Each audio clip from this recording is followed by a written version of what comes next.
Iran is under pressure, not from one direction, not from one enemy, but from three sides at the same time: the streets, Israel, and the United States. Well, this is a rare moment and it is a dangerous one.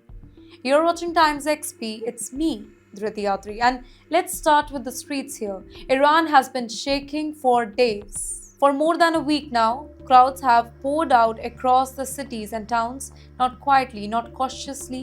They are angry, they are desperate, they are shouting about food prices, inflation, daily survival. But you know what? Beneath the economy lies deeper concern.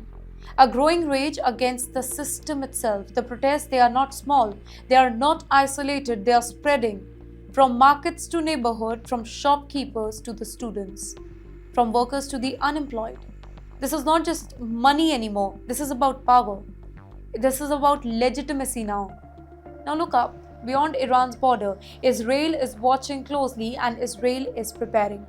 Israeli leaders have approved a new military plan, a plan that openly names Tehran as a target.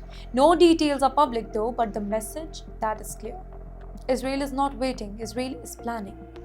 This comes after a recent war, a war involving Iran and the US-backed Israel. A war that forced Tehran to rethink its defenses. After that conflict, Iran created a new body, the Iranian Defense Council. And now that council is sending warnings.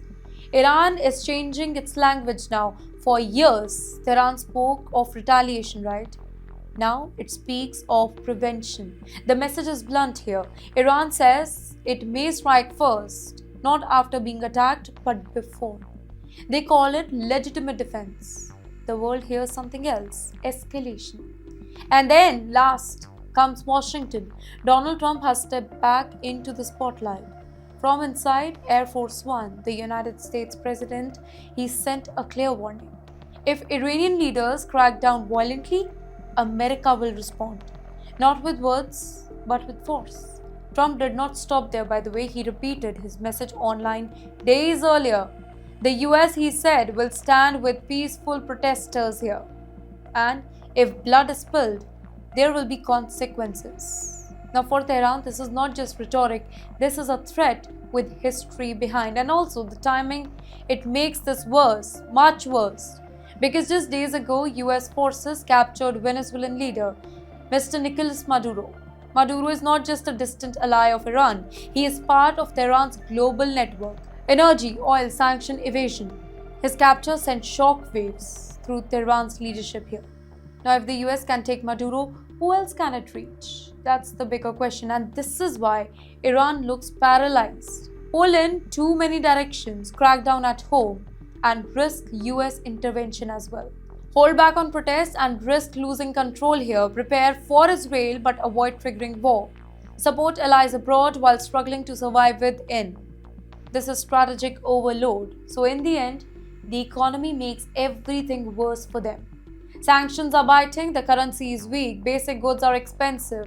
Every protester feels this pain, every chant carries it.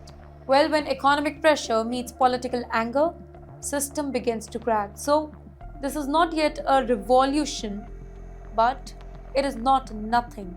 Iran has survived unrest before, it has crashed protests before, but this time is different because the protest, well, it is not just a domestic unrest.